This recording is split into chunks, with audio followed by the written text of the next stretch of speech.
Students, welcome to canonical classes. और आज के इस वीडियो में we are moving further with Mendeleev's periodic table. Last lecture के अंदर हम लोगों ने काफी डिटेल डिस्कशन की थी on the Dobereiner triads and Newlands law of octaves. And now in this lecture we are going to study about Mendeleev's periodic table, right?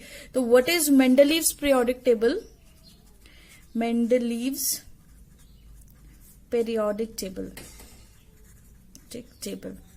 Right. ये ऐसे साइंटिस्ट थे जिन्होंने क्या किया था, जहां से पीरियोडिक टेबल की हम बोले बात करें तो एक पर्टिकुलर जो डेवलपमेंट थी वो यहां से स्टार्ट हुई थी। And he gave a Mendeleev's periodic law, और अकॉर्डिंग टू दैट लॉ वो क्या बोलता है, the physical and chemical properties of element, chemical properties of an element, मतलब कोई भी फिजिकल और केमिकल प्रॉपर्टीज है कोई भी एलिमेंट की, आर पीरियोडिक फंक्शन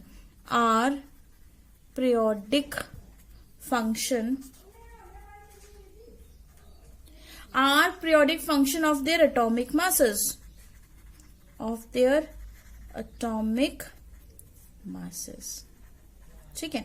मतलब मेंडलीव ने क्या बोला कि कोई भी फिजिकल और केमिकल प्रॉपर्टी है किसी भी एलिमेंट की, उसकी फिजिकल अपीयरेंस कैसी है या केमिकली वो कैसे रिएक्ट करता है, वो सभी क्या होती है, ये पीरियोडिक फंक्शन होती है, ठीक है। किसके? एटॉमिक मासेस के। मतलब ये सारी चीजें किस चीज पर डिपेंड करेंगी? आपके एटॉमिक मास के ऊपर डिपेंड करेंगे, ओके। इसी वजह से ही उन्होंने क्या किया, अरेंज किया एलिमेंट्स को according to their increasing atomic masses,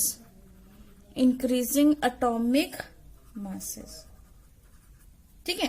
अपने एटॉमिक मासेस को क्या करने के लिए, मतलब एटॉमिक मासेस बढ़ते हुए एटॉमिक नंबर्स में उन्होंने क्या किया, एलिमेंट्स को अरेंज कर लिया, ठीक है। And this arrangement is called, ये इन्होंने क्या किया, एटॉमिक नंबर के बेसिस पे एलिमेंट्स को रखना स्टार्ट किया। जिनका लोएस्ट एटॉमिक नंबर था वो फर्स्ट आएंगे, उसके बाद फर्दर मूव करते जाएंगे with increasing atomic number, right. जैसे 1 2 3 4 5 6 इस तरह से, है ना। और ये जो अरेंजमेंट था, this arrangement is called periodic table. And this arrangement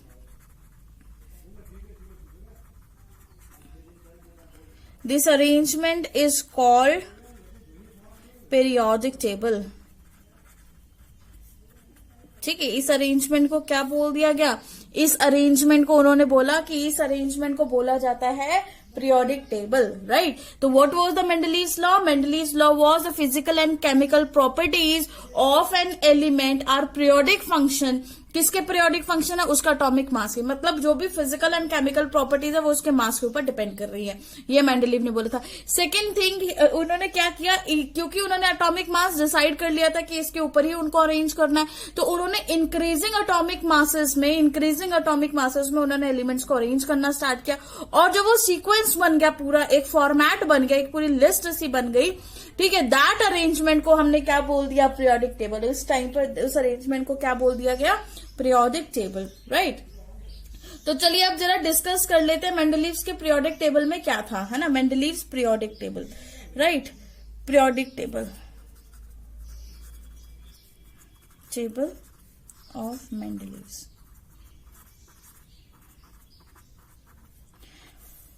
ठीक है। कौन कौन सी चीजें डिस्कस करी थी मेंडलीव ने अपने पीरियोडिक टेबल में? First and the most important thing that he was discovered was elements with similar characteristics, elements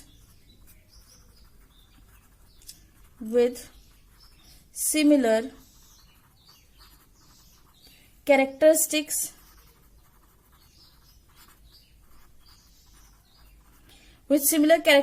were present in vertical rows.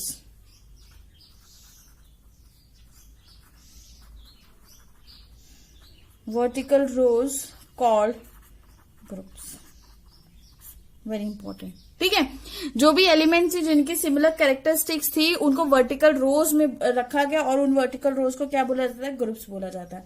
Second, यही जो रोज थी, मतलब अगर यही रोज वर्टिकल तो ग्रुप थी, लेकिन हॉरिजॉन्टल रोज को उन्होंने क्या बोल दिया? हॉरिजॉन्टल रोज को उन्होंने बोल दिया पीरियड्स। तो इसको यहीं पे लिखते हैं हॉरिजॉन्टल रोज, हॉरिजॉन्टल रोज, ठीक है, वर पीरियड्स।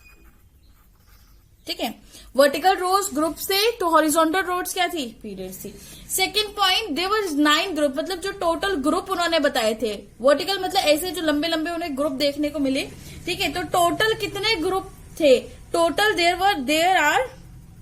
There are 9 groups. कितने ग्रुप्स हैं उसमें? 9 ग्रुप्स हैं। ठीक है, और जिसको उन्होंने इंडिकेट किया है बाय रोमन न्यूमरल्स। ठीक है, indicated by Roman numerals, right? Roman numeral से इंडिकेट किया है। फॉर एग्जाम्पल, है ना, रोमन न्यूमरल्स एज, जैसे कि ग्रुप 1 हो गया, ग्रुप 2, ग्रुप 3, इस तरह से ग्रुप 4, ग्रुप 5, ग्रुप 6, ग्रुप 7, 8। ठीक है, इस तरह से, एंड ग्रुप 0 एंड ग्रुप 0। ठीक है, और जो लास्ट ग्रुप था वो कौन सा था? आपका 0 ग्रुप था। अब देखिए, जो आपका ग्रुप 1 to 7 है, 1 to 7 जो ग्रुप थे उनको फर्दर 2 कैटेगरीज में डिवाइड कर दिया था, divided into A and B. ठीक है, 2 कैटेगरीज में डिवाइड कर दिया, category A and category B. और ये डिवीजन किसके बेसिस पे था? जो ए था वो एलिमेंट थे जिनका इनर ऑर्बिटल क्या था? कंप्लीट। ठीक है, ए कैटेगरी में वो एलिमेंट्स आ रहे थे having inner orbital complete, right? या आप पहले लिख सकते हैं कंप्लीट इनर ऑर्बिटल, जिस हिसाब से आप भी लिखना चाहें वैसे लिख सकते हैं, कोई दिक्कत नहीं है। ठीक है, एंड बी के अंदर क्या था? ठीक है, बी के अंदर जो थे, ठीक है, incomplete inner orbital, incomplete inner orbital. ठीक है, फॉर एग्जाम्पल जैसे कि डी ब्लॉक एलिमेंट्स के अंदर ऐसा होता है, उसका डी शेल पूरी तरह कंप्लीट नहीं हो पाता, तो बी ग्रुप के अंदर ज्यादातर आपके डी ब्लॉक के एलिमेंट्स आ रहे थे। तो इस तरह से इनको क्या कर दिया गया? अरेंज कर दिया गया। ठीक है, अब जो आपके पास 8th ग्रुप था, 8th group consist of 3 triads. ठीक है, मतलब इन 3 मतलब 3 के उसमें उसके 3 थे, जैसे कि ए, बी एंड सी। 1 to 7 तो ए और बी में डिवाइडेड था, लेकिन जो हमारा ग्रुप 8 था और इसमें जो है 3 कैटेगरीज बना दी थी, category A, category B and category C, group A, group B, group C.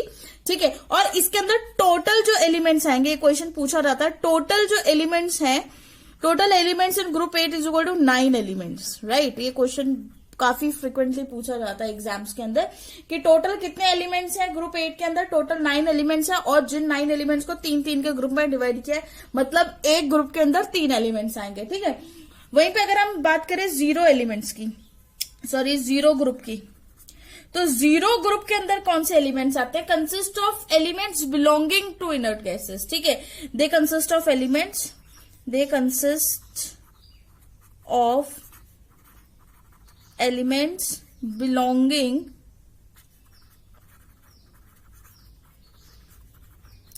to noble gases। ठीक है, they consist of elements belonging to noble gases, और noble gases के लिए belong कर रहे हैं and these gases and noble gases have, क्या इनकी वैलेंसी क्या रहती है? have 0 valency. ठीक है, इसीलिए इनको ग्रुप किस में डाला गया? 0 ग्रुप में डाला गया।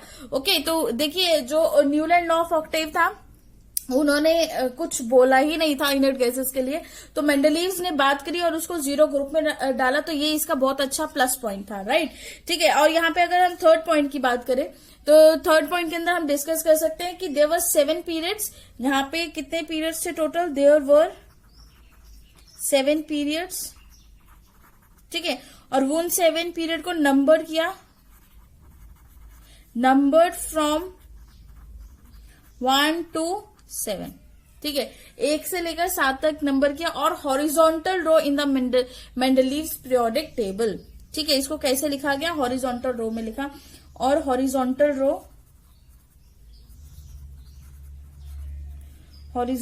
रोज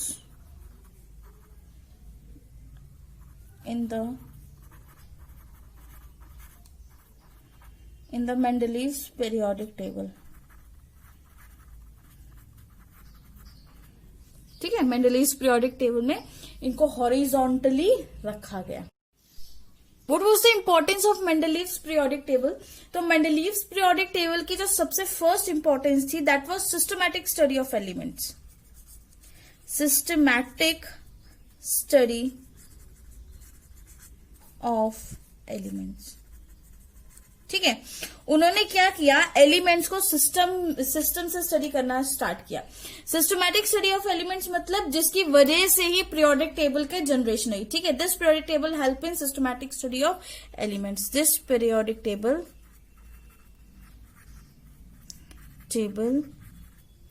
helps in systematic study of elements. ठीक है, ये जो पीरियोडिक टेबल है ये हेल्प करता है एलिमेंट्स के सिस्टमैटिक स्टडी में। सेकेंड पॉइंट अगर हम बोले तो इसके क्या, और सेकेंड इंपॉर्टेंस क्या थी, इन्होंने डिस्कवरी करी थी न्यू एलिमेंट्स की। ठीक है, डिस्कवरी ऑफ न्यू एलिमेंट्स मतलब उनके डिस्कवर होने से पहले इन्होंने अपने पीरियोडिक टेबल में उनका पहले से ही वो नाम रख दिया गया, जो आगे जाके आपका क्या बना, एल्यूमिनियम और मतलब गैलियम एंड जर्मेनियम बने थे जो। ठीक है, this periodic table helps in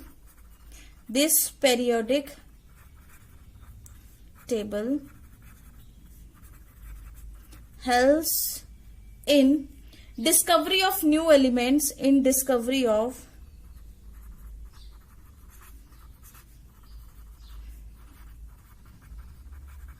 new elements. Like कैसे एलिमेंट से, जैसे कि हम बात करें गैलियम।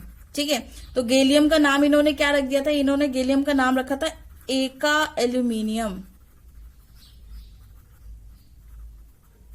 क्या नाम रख दिया गया था, एका aluminium. And second was germanium. ठीक है, और उस जर्मेनियम का नाम रखा गया था एका silicon.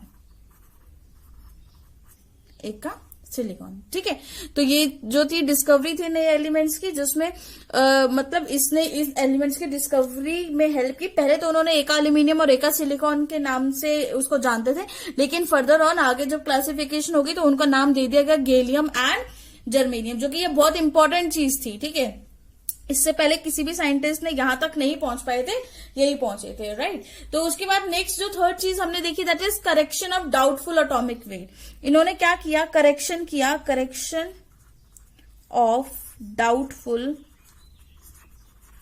Atomic weight.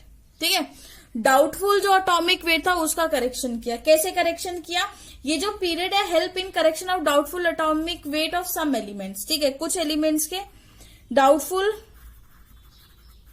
Doubtful atomic weights were corrected of some elements. ठीक है, कुछ एलिमेंट्स के डाउटफुल एटॉमिक वेट क्या किए गए, करेक्ट किए गए, मतलब उनको करेक्ट करके लिख दिया गया। राइट, ठीक है, तो ये इंपॉर्टेंस थी। First was systematic study of element, जिसकी वजह से पीरियोडिक टेबल की जनरेशन हुई। सेकंड, नए एलिमेंट्स की डिस्कवरी में हेल्प किया, जैसे कि एका एल्यूमिनियम, एका सिलिकॉन जो थे उनका नाम आगे जाके क्या हो गया, gallium and germanium. And third, इन जिनका एटॉमिक मास में थोड़ा सा डिफरेंस आ रहा था उसको भी इन्होंने करेक्ट करने की अपनी तरफ से पूरी कोशिश की, लेकिन फिर भी इसके कुछ ना कुछ लिमिटेशंस है। तो let us discuss the limitations of, what are the limitations of Mendeleev's periodic table. Limitations, ठीक है, तो सबसे फर्स्ट लिमिटेशन तो ये anomalous position of hydrogen. First limitation is anomalous position of hydrogen. ठीक है। हाइड्रोजन की एनोमलस पोजीशन है, तो हाइड्रोजन को उन्होंने क्या किया, hydrogen was grouped with noble gases which was wrong, है ना। हाइड्रोजन वॉज ग्रुप्ड, हाइड्रोजन को ग्रुप किया गया था with noble gases which was, जो कि टोटली गलत था भाई, विच वॉज रॉन्ग, टोटली गलत था। क्यों गलत था? हाइड्रोजन और नोबल गैसेस का तो कोई लेना देना ही नहीं है। हाइड्रोजन के पास देखो एक ही इलेक्ट्रॉन होता है, ठीक है, और नोबल गैसेस में उनका जो ऑक्टेट है या ड्यूप्लेट है, दोनों के दोनों क्या रहते हैं, कंप्लीट हो जाते हैं, ठीक है। तो सबसे बड़ी लिमिटेशन जो थी इनकी वो ये। Second limitation was anomalous position of isotopes. तो जो पोजीशन थी आइसोटोप्स की थी उन्होंने गलत कर दी थी। क्या था एक्चुअल में, उन्होंने आइसोटोप्स को अलग अलग पोजीशन दे दी गई थी, ठीक है। But we know what is isotope. Isotope is the element which having same atomic number but different mass number. लेकिन अगर एटॉमिक नंबर सेम है तो आप उसको अलग अलग कैसे पोजीशन कर सकते हो, राइट। तो द पोजीशन ऑफ आइसोटोप्स लिखेंगे यहां पे, द पोजीशन ऑफ आइसोटोप्स, जो पोजीशन थी आपकी आइसोटोप्स की was wrong, was totally wrong, was wrong, ठीक है। क्यों रॉन्ग थी? Because on the basis of atomic weights each, क्योंकि हमारे पास जैसे हमने देखा, ठीक है, because on the basis of, on the basis of atomic weight, atomic weight तो सबका डिफरेंट है ना, एटॉमिक वेट के बेसिस पे, क्योंकि अलग अलग एटॉमिक मास था तो अलग अलग एटॉमिक मास था तो डिफरेंट डिफरेंट तरीके से रख दिया गया उनको, ठीक है। Because on the base of atomic wait each isotope, जो हर एक आइसोटोप है, occupy different position, occupy different positions, ठीक है। क्या ऑक्यूपाई करने लगा? अलग अलग पोजीशंस जो हैं वो ऑक्यूपाई करने लगा। Next is study less number of elements, और इन्होंने बहुत ही कम एलिमेंट्स के ऊपर स्टडी की थी। Study of less number of elements, ठीक है। तो क्या था ये कि जो पीरियोडिक टेबल था इनके अंदर ओनली 63 एलिमेंट्स ही इंक्लूडेड थे। मतलब टोटली इन्होंने कितने के ऊपर काम किया था? 63 एलिमेंट्स के लिए काम किया था। In classification there was no space for new elements, और नए एलिमेंट्स के लिए कोई भी स्पेस नहीं थी, ठीक है। दिस पीरियोडिक टेबल लिखो यहां पर, this periodic table includes 63 elements. इस पीरियोडिक टेबल ने 63 एलिमेंट्स का क्लासिफाई किया इन क्लासिफिकेशन, ठीक है। Include 63 elements in classification. Classification में कितने टोटल? 63 एलिमेंट्स थे, okay. And there was no space for new elements. Second इसी का पॉइंट क्या है? There was no space for new elements, ठीक है।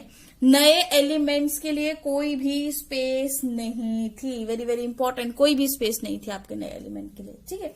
तो यहां पर इसकी लिमिटेशंस थी, ये खत्म हुआ। तो लॉ ऑफ ट्रायड्स किसने दिया था? डोबेनियर्स ने दिया था, ठीक है। डोबेनियर्स ने दिया था लॉ ऑफ ट्रायड्स, ठीक है। फर्स्ट पीरियोडिक टेबल किसने दिया था? टेल्यूरिक स्क्रू ने दिया था, जिनको टेल्यूरिक हेलिक्स के नाम से भी जाना जाता है। Law of octave was given by Newland, और एक लोथरमेयर सिस्टम था जो कि डिपेंड करता है आपका एटॉमिक वॉल्यूम्स के ऊपर, राइट, ठीक है। तो इसके बाद इतनी सारी डिस्कवरीज के बाद finally we got a modern periodic table, जिसका कंसेप्ट कौन लेकर आए? मोज़ले लेकर आए। और मोज़ले का कंसेप्ट था, क्या था मोज़ले का कंसेप्ट?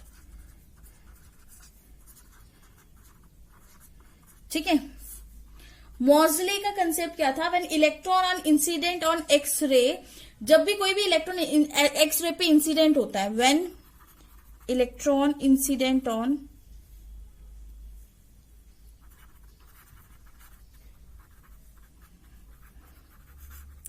जब भी कोई भी मेटल एक्स रे पे इंसिडेंट होगा, ठीक है, आर वो क्या करेगा?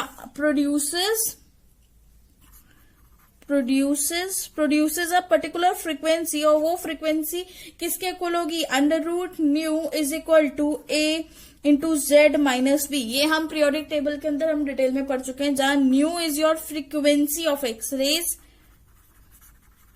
फ्रीक्वेंसी ऑफ एक्सरेज की फ्रीक्वेंसी है, ठीक है।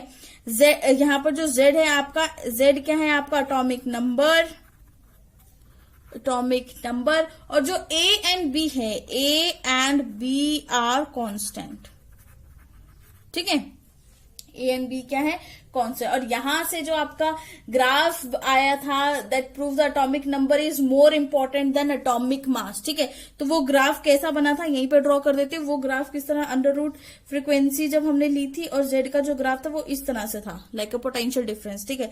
यहाँ पे डिक्रीज करोगे तो यहाँ कहीं जाके आपको फ्रीक्वेंसी क्या होगी, आपको जाके मिलेगी, जैसे ही आपने यहाँ पे इंक्रीज किया, एक्सटेंड किया, ठीक है। तो ये था मोज़ले कंसेप्ट, जहां पर हमने ये प्रूव किया था, इस कंसेप्ट ने ये प्रूव किया था that atomic number is more important than atomic mass. This proves that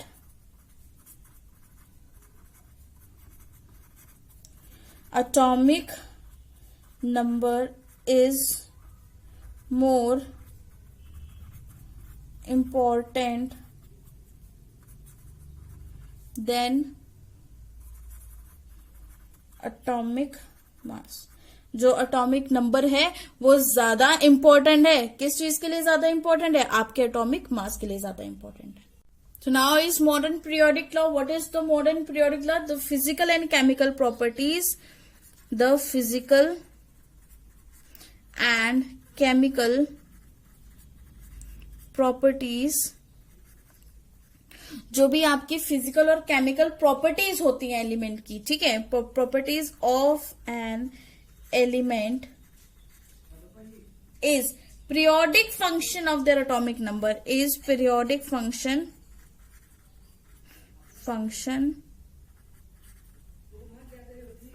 of their atomic number, right, ठीक है। तो what was modern periodic law, क्या था modern periodic law? Modern periodic law was the physical and chemical properties of an element is periodic function of their atomic number.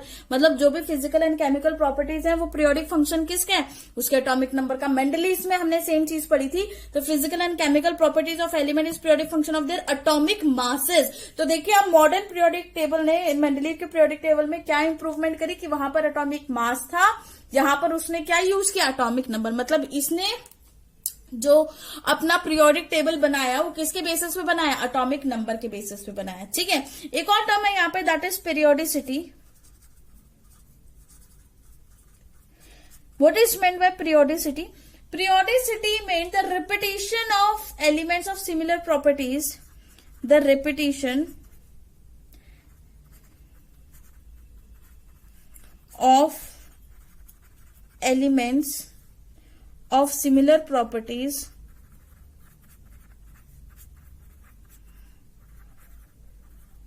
ठीक है, similar property after a regular interval, very important point है ये, regular interval of atomic number, after a regular interval of atomic number is called as periodicity, ठीक है, is called as periodicity, ठीक है। तो देखिए क्या है कि व्हाट इज पीरियोडिसिटी, जो रिपीटिशन हो रही है एलिमेंट्स की एक के बाद दूसरे एलिमेंट्स की after a regular interval of time, एक रेगुलर इंटरवल ऑफ टाइम के बाद जो एलिमेंट्स की रिपीटिशन हो रही है, that is known as atomic, मतलब एटॉमिक नंबर के बेसिस पे, ठीक है, उस चीज को क्या बोला जाता है, पीरियोडिसिटी। फिर से रिपीट कर रही हूँ, the repetition of elements of similar properties after a regular interval of time, ठीक है,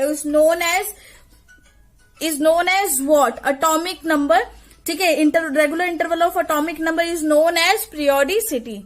तो बस यही थी पीरियोडिसिटी। बस सिंपली आपको पीरियोडिसिटी बस यही याद रखना है कि मतलब एक सीक्वेंस के बाद जो है आपकी प्रॉपर्टीज, जो सेम प्रॉपर्टी के एलिमेंट्स हैं वो क्या होते जा रहे हैं, मतलब सेम आते जा रहे हैं। फॉर एग्जाम्पल जैसे हम ले लेते हैं यहाँ पे लिथियम, ठीक है, atomic number 3, atomic number 4 beryllium, 5 is boron, carbon, nitrogen, oxygen, fluorine, ठीक है, ये क्या होगा 3 4 5 6 7 8 9 एंड नियोन इज 10। उसके बाद 11 is sodium.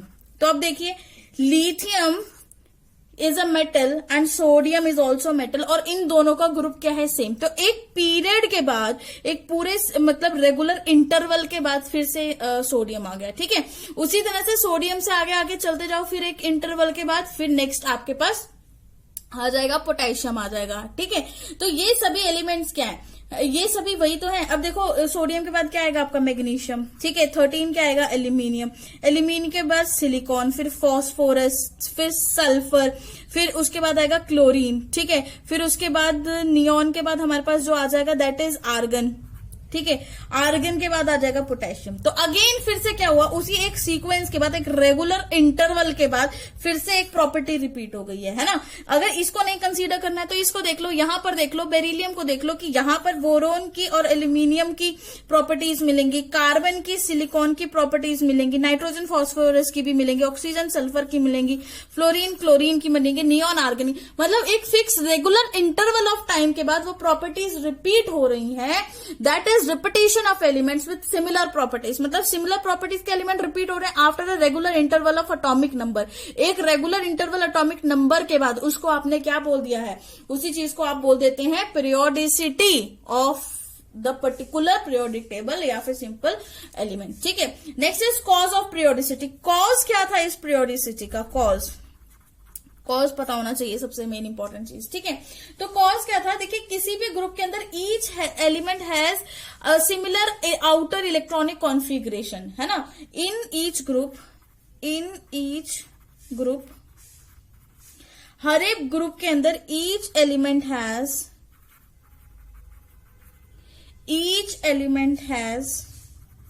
Similar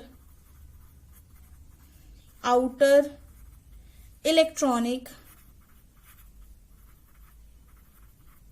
configuration.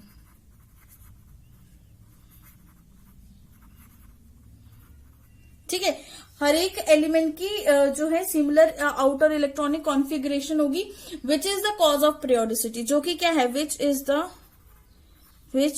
The cause of periodicity, जो कि क्या है, कॉज है, सबसे बड़ा कॉज है पीरियोडिसिटी का, राइट। ठीक है, तो एग्जाम्पल देख लेते हैं इसके। देखिए कॉज क्या है पीरियोडिसिटी के लिए, सिंपली लिथियम की अगर हम इलेक्ट्रॉनिक कॉन्फ़िगरेशन देखें, atomic number is 3, helium 2s1। ठीक है, सोडियम की देखो तो लास्ट शेल में क्या है, लास्ट जो है ऑर्बिटल दैट इज 3s1 और लास्ट वाले में 4s1। तो देखो ऑर्बिटल सेम है ना, ये भी ऐसे ये भी ऐसे, ये but number of shells are increasing, क्योंकि डाउन द ग्रुप मूव करेंगे तो नंबर ऑफ शेल तो बढ़ेंगी। जैसे लिथियम के बाद सोडियम आएगा, सोडियम के बाद पोटेशियम आया, तो साइज भी बढ़ता जाएगा, साथ के साथ शेल्स भी बढ़ती जाएंगी। ठीक है, बट इनके अंदर number of valence electron same है, और यही valence electron is equal to 1, और जो कि क्या है, सेम है, पूरे ग्रुप के लिए सेम है। ठीक है, और यही वैलेंस इलेक्ट्रॉन रिस्पॉन्सिबल होते हैं पीरियोडिसिटी के लिए, क्योंकि एक रेगुलर इंटरवल के बाद फिर से एक वैलेंस इलेक्ट्रॉन आपका 1 हो जाता है। ठीक है, यहाँ पे 2 3 4 एंड सो ऑन, मतलब वैलेंस इलेक्ट्रॉन आगे इस तरह से बढ़ते रहते हैं। क्लियर है ये बात। तो दिस वाज द पीरियोडिसिटी। ठीक है, एंड नेक्स्ट इज व्हाट, यहाँ पर एक क्वेश्चन बहुत इंपॉर्टेंटली पूछा जाता है कि व्हाट आर मैजिक नंबर्स। तो मैं ओरली आपको बता देती हूँ, किसी भी ग्रुप में जो एलिमेंट्स हैं सिमिलर प्रॉपर्टीज के लिए वो एक रेगुलर इंटरवल के बाद रिपीट कर रहे हैं। ठीक है, तो वो रिपीटेशन क्यों हो रही है, क्योंकि उनकी जो कॉन्फ़िगरेशन है वो शेल की कॉन्फ़िगरेशन से मैच करती है, दैट इज 2 8 18 18 32। ठीक है, तो 2 8 18 18 32 ये क्या है, आपके मैजिक नंबर्स है, क्योंकि ये हर एक एलिमेंट के अंदर आपको कॉन्फ़िगरेशन मिलेगी अगर आप शेल वाली कॉन्फ़िगरेशन लिखेंगे तो।